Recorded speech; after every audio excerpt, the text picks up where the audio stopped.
Canada के अंदर हर साल तकरीबन 500,000 इमिग्रेंट आते हैं और तकरीबन 500,000 स्टूडेंट्स आते हैं। लास्ट ईयर तो कनाडा ने 1.3 मिलियन लोगों को कनाडा आने दिया।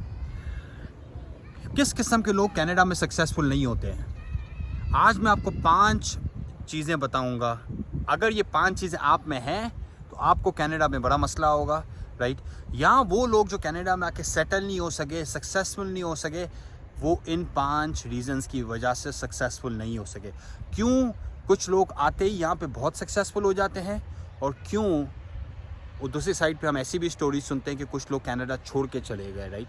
क्या मतलब कि वजहें जर्नली क्या होती हैं, राइट। तो अगर ये 5 रीज़न्स, अगर आपको भी लगता है कि इन 5 रीज़न्स में से किसी चीज़ के साथ आप रिलेट कर सकते हैं तो भाई आप कनाडा के बजाय कोई और दूसरे मुल्क देखें। क्योंकि ये 5 रीज़न्स मैंने कंसिस्टेंटली देखे हैं इमिग्रेंट्स के साथ जो नए यहाँ पे स्टूडेंट्स आते हैं। अगर मोस्टली अगर वो सक्सेसफुल नहीं होते ना तो इन 5 रीज़न्स की वजह से होते हैं। ओके, पहली रीज़न, राइट, ओके, पहली रीज़न ये है कि यार कल्चरली और सोशली वो लोग हैं ना फिट नहीं हो पाते कनाडा के अंदर। सोशली मीन्स के रिलीजियस वैल्यूज़ उनकी, कल्चरल वैल्यूज़ उनकी, और वो उन्हें कैनेडियन कल्चर समझ में नहीं आता। वो बोलते हैं यार ये मतलब कि ये तो हमारे जैसे नहीं है, ये तो मतलब कि हमारा रिलीजन कोई और चीज़ बोलता है या कल्चरली हम और तरीके से रहते हैं। तो यहाँ पे कनाडा में वो सोशली इंटीग्रेट नहीं हो सकते। क्यों? क्योंकि वो यहाँ पे वो सोच रहे होते हैं यहाँ पे कनाडा है, यहाँ पे मतलब कि बहुत गैप होता है उनकी सोचने के स्टाइल में, थिंकिंग के स्टाइल में। तो क्यों फिर वो लोग दोस्त नहीं बना पाते, वो लोग नेटवर्किंग नहीं कर पाते, वो कभी भी अपना सोशल सर्कल नहीं बना पाते। जब सोशल सर्कल नहीं बना पाते तो जाहिर सी बात है बोलते हैं कि लोनलीनेस होती है, हमें लोग नहीं जानते। यहाँ पे कनाडा में क्या रखा है, राइट, आपके दोस्त और रिश्तेदार तो वहाँ पर है। तो वो ऐसी बातें करते हैं। क्यों? क्योंकि वो सोशली और कल्चरली यहाँ पे फिट नहीं होते। तो भाई अगर आप रिलीजियस कंजर्वेटिव हैं, मैं आपको एग्जांपल देता हूँ कि आप अगर बोलते हैं कि भाई हमारे बच्चों को सेक्स एजुकेशन नहीं मिलनी चाहिए स्कूल के अंदर, तो आपको मसला होगा, राइट। आप अगर बोलते हैं कि हमारे बच्चे LGBTQ+ के बारे में ना सीखें, आपको मसला होगा, राइट। तो ये सारे इश्यूज़ एग्जिस्ट करते हैं। तो नंबर 1 रीज़न लोग कनाडा में आके फेल हो जाते हैं वो ये होता है कि वो सोशली और कल्चरली इंटीग्रेट नहीं कर पाते सोसाइटी के अंदर। ओके, दूसरी चीज़, राइट, दूसरी चीज़ जो बड़ी इम्पॉर्टेंट है, जो लोग हैं ना मतलब कि फ़ेल होते हैं यहाँ पे या सक्सेसफुल नहीं हो पाते, वो ये होता है कि वो अपने करियर में फ्लेक्सिबिलिटी नहीं दिखाते। भाई मैं लेकिन जिस तरह हो गया कि भाई बैक होम आप थे, लेट्स से कि नर्स एग्जांपल, यहाँ पे आप आते हैं, आपको लगता है कि यार नर्सिंग का जो राउट है ना मेरे लिए थोड़ा सा चैलेंज है, मुझे स्कूल नहीं जाना वापस से, मुझे बाकी एग्ज़ाम्स नहीं लिखने। तो उसमें 2 डाउट्स होता है। कुछ लोग बोलते हैं कि यार ये तो मतलब कि मैंने तो करनी है तो नर्सिंग ही करनी है। अब भाई अगर नर्सिंग करनी है तो या तो आप अपने आप को अपग्रेड करें या तो एग्ज़ाम्स दें। अब उन्हें वो भी नहीं करना होता तो फिर वो फ्रस्ट्रेट हो जाते हैं। भाई हम तो इतने पढ़े लिखे हैं, क्या मतलब हमारा 10 साल का एक्सपीरियंस है, 15 साल का एक्सपीरियंस है कनाडा। हम कनाडा बोलता है कि लाइक आप है ना कैनेडियन एक्सपीरियंस लेकर आओ। तो भाई ये तो एक्सपेक्टेड था। मैं अभी से आपको बता रहा हूँ, यहाँ पे आके 90% ऑफ द जॉब्स में आपको बोलेंगे कैनेडियन एक्सपीरियंस लेकर आओ, राइट। ओके, इसी वजह से हम अक्सर क्या बोलते हैं कि वॉलंटियर करो, इंटर्न्स करो। वॉलंटियरिंग तो आप करो ही करो कनाडा के अंदर, क्योंकि उससे जॉब अपॉर्चुनिटीज़ खुलती है। बट सेकेंड वजह इमिग्रेंट्स सक्सेसफुल नहीं होते कनाडा में क्योंकि वो फ्लेक्सिबिलिटी नहीं दिखाते अपने करियर्स के अराउंड, राइट। वो बोलते हैं कि भाई मैं अगर बैंकर था, मैंने 10 साल लगाए तो क्या मतलब, राइट। और मैं मैनेजर था तो मैनेजर से नीचे तो मैं करूँगा ही नहीं जॉब, या मैं बैंकर ही था तो मैं बैंकिंग में ही जाऊँगा, वो मैं करूँगा ही नहीं। भाई कभी कभी आपको फ्लेक्सिबिलिटी दिखानी पड़ती है। इनफैक्ट अगर आप थोड़ी सी फ्लेक्सिबिलिटी दिखाओ तो बहुत सक्सेसफुल हो जाते हो अपने करियर में। क्यों? क्योंकि आप यहाँ के सिस्टम के हिसाब से काम करना शुरू कर देते हो, सही है ना। तीसरी चीज़, right, okay, weather, right. Weather का सोच के पता नहीं लोगों को क्या होता है कि यार यहाँ पे जो है ना एक तो वेदर के बारे में रिसर्च नहीं करते, और सेकेंडली जो है ना वेदर का जो 50% जो गेम है ना वो है साइकोलॉजिकल गेम। प्रॉपर कपड़े नहीं पहनते, लेयर्स नहीं पहनते, फिर बोलते हैं हमें ठंड लगती है।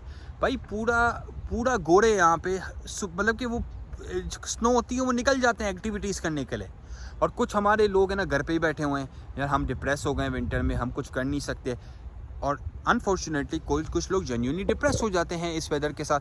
तो अगर आप वेदर सिकनेस आपको बहुत अफेक्ट करती है तो आप कनाडा नहीं आइए, कनाडा आपके लिए नहीं है। ओके, चौथी चीज़, राइट, भाई कनाडा जो है ना वो है मेहनत करने वालों के लिए। कनाडा जो है ना वो अगर आप मेहनत नहीं करने, आपके मूड में नहीं है आप मेहनत करने के, आप बोलते हैं मुझे बैठे बैठे कुछ पैसे मिल जाएं, बस चीज़ें बस मेरे लैप में आके गिरें, तो कनाडा आपके लिए नहीं है। क्योंकि यहाँ पे पहले जो 3 से 5 साल जो है ना, आप समझ लें कि आपने रीस्टार्ट करनी है अपनी लाइफ, आपने बहुत मेहनत करनी है, राइट। 3 से 5 साल तो आपका लाइफस्टाइल भी कॉम्प्रोमाइज़ होगा, जो भी आपका बैक होम लाइफस्टाइल है वो थोड़ा बहुत 19-20 आपको कॉम्प्रोमाइज़ करना पड़ेगा।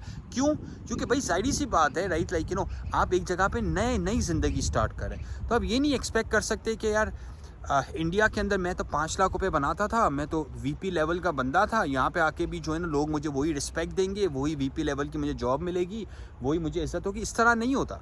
You have to regain your ground again, right. यहाँ पे आके आपको एक जगह से वापस से स्टार्ट करना पड़ता है, राइट। और वही बात है ना कि आप अगर बोले मैंने मेहनत नहीं करनी, आप बोले कि अगर मैंने जो है ना यहाँ पे आके जो है ना लेकिन वो धक्के नहीं खाने, या मैं जो है ना यहाँ पे आके, कौन करता है रात की जॉब, या कौन करता है सिक्योरिटी की जॉब, या कौन करता है ऊबर, कौन चलाता है, मैं तो मैनेजर का पता। वही बात हो गई कि मेहनत भी नहीं करनी, ओके, और सेकेंडली फ्लेक्सिबिलिटी नहीं दिखानी। तो अगर मेहनत नहीं करनी तो फिर नहीं हो सकता आपका काम कनाडा के अंदर। मैं आपको बोल रहा हूँ, आप फेल हो जाएंगे यहाँ पे आके, आप फ्रस्ट्रेट हो जाएंगे, आप छोड़ के चले जाएंगे कनाडा, राइट।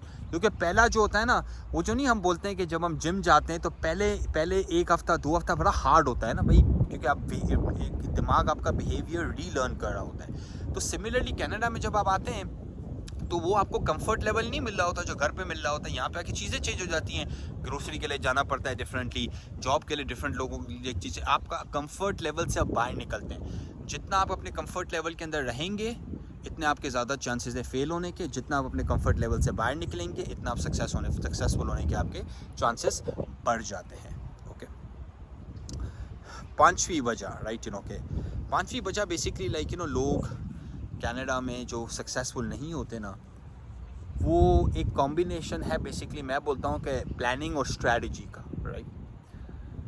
आपको हमेशा ज़िंदगी के अंदर 3 से 5 साल का एक प्लान लेके चलना चाहिए कि मैं ये करूँगा, ये होगा, तो ये होगा, फिर यहाँ से मैं जाऊँगा, और उसके ऊपर slowly you start working at it, right. जो लोग 3 से 5 साल का प्लान नहीं करते ना, जो बस मतलब कि हैज़र्ड डिसीजंस लेते हैं। मैं एग्जांपल बताता हूँ कि भाई विजिट वीज़ा लेके कनाडा आ गए, कोई प्लान ही नहीं है, कोई सोचा ही नहीं है क्या करेंगे। अच्छा यार, अच्छा रेफ्यूजी फाइल कर ले, अच्छा रेफ्यूजी फाइल कर लेते, खानदान तो पीछे, अच्छा खानदान पीछे, बिजनेस भी है पीछे, अच्छा रेफ्यूजी क्यों फाइल करे ये भी नहीं सोचा अभी तक। सोच रहे रेफ्यूजी फाइल करेंगे, पर रेफ्यूजी किस बेसिस पे फाइल करेंगे ये नहीं सोचा है।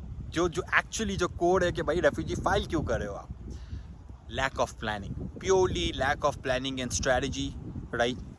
मतलब के जो है ना, लाइक वेकेशन पे जा रहे हैं, बैग पैक नहीं किए, कपड़े लिए नहीं हैं, इस वेदर के हिसाब से जब पहुंच गए हैं, अब वेदर भी समझ में नहीं आ रहा, अब बाकी चीज़ें समझ में नहीं आ रही, फिर कंप्लेन करते हैं, फिर बोलते हैं कि भाई यहाँ पे देखिए ये ख़राबी है, यहाँ पे ये ख़राबी। अबे भाई, आज की दुनिया में जो इंटरनेट है, अगर आप गूगल नहीं कर सकते, अगर आप यूट्यूब पे इस तरह के वीडियोस नहीं देख सकते, अगर आप अपनी रिसर्च नहीं कर सकते, भाई आप कनाडा में किस तरह आके सक्सेसफुल हो सकते हैं, आप मुझे बताइए, right. The lack of research leads to, कोई स्ट्रैटेजी नहीं होती है, कोई प्लानिंग नहीं होती है, फिर वही बात है कि मतलब कि जो है ना बस धक्का चार, मतलब कि जो है ना स्ट्रैटेजी चल रही है, चल गया, नहीं चला, यार चलो कोई मसला नहीं है, इधर नहीं हुआ तो उधर चले जाऊँगा। अबे भाई प्रॉपर्ली एक चीज़ को फॉलो तो करो, राइट, और ये वही बात मैं आपको बताता हूँ कि मुझे ये बड़ी एग्जांपल अच्छी लगती है कि जिम जाने की। जब आप जिम जाना स्टार्ट करते हो ना, तो आप एक प्लान बनाते हो कि भाई मैं 6 महीने का प्लान बना रहा हूँ और मैं प्रॉपर वर्कआउट करूँगा, और मैं 6 महीने के बाद जब मैं प्रॉपर डाइट खाऊँगा, प्रॉपर, ये मेरी स्ट्रैटेजी है, तब जाके मुझे 6 पैक मिलेगा, तब जाके मेरी बॉडी अच्छी होगी, तब जाके आई विल फील बेटर। ये भी सेम चीज़ है भाई, रिजल्ट तो 6 महीने के बाद, 1 साल के बाद, 1.5 साल के बाद मिलेगा, पर you have to show up every day. आपको हर रोज़ उस चीज़ के ऊपर काम करना है। तो स्ट्रैटेजी और प्लानिंग जो है बहुत क्रिटिकल है, राइट, ओके। जहाँ पे मुझे ऐसे लोग मिलते हैं जो बहुत प्रिपेयर्ड होते हैं, और on the opposite side majority of जो लोग मुझे मिलते हैं वो प्रिपेयर्ड बिल्कुल नहीं होते इन टर्म्स ऑफ स्ट्रैट, कहाँ पे रहना है, क्या करेंगे हम। फाइनेंसिस की 6 से 12 महीने की प्लानिंग आपको लेके चलनी पड़ती है, राइट। क्योंकि when you fail to plan, then you basically fail, right? क्योंकि जब आपने प्लानिंग ही नहीं की हुई है तो फिर कुछ भी नहीं होना ना, राइट? तो strategy is a number 1 critical thing. अगर आपको कनाडा के अंदर सक्सेसफुल होना है, 3 साल से 5 साल का प्लान लेके चलें, तभी जाके आप सक्सेसफुल हो सकते हैं कनाडा के अंदर। होपफुली आपको आज की वीडियो अच्छी लगी होगी। लाइक कीजिए, सब्सक्राइब कीजिए और शेयर कीजिए। अगर आपको कोई भी हेल्प चाहिए तो लॉटिक LAWTIQ lotic.com पे जाके हमें कॉन्टैक्ट कीजिए and we'll be very happy to help you, right? We are a team of lawyers, consultants, experts हैं। वन स्टॉप शॉप है आपके लिए। अगर आपको किसी भी चीज़ के अराउंड कनाडा में हेल्प चाहिए, स्टडी में, इन्वेस्टमेंट्स में, इमिग्रेशन में, रियल स्टेट के अंदर बिजनेस बाय करने में, आप हमें कांटेक्ट कर सकते हैं। Thank you so much, take care, bye bye.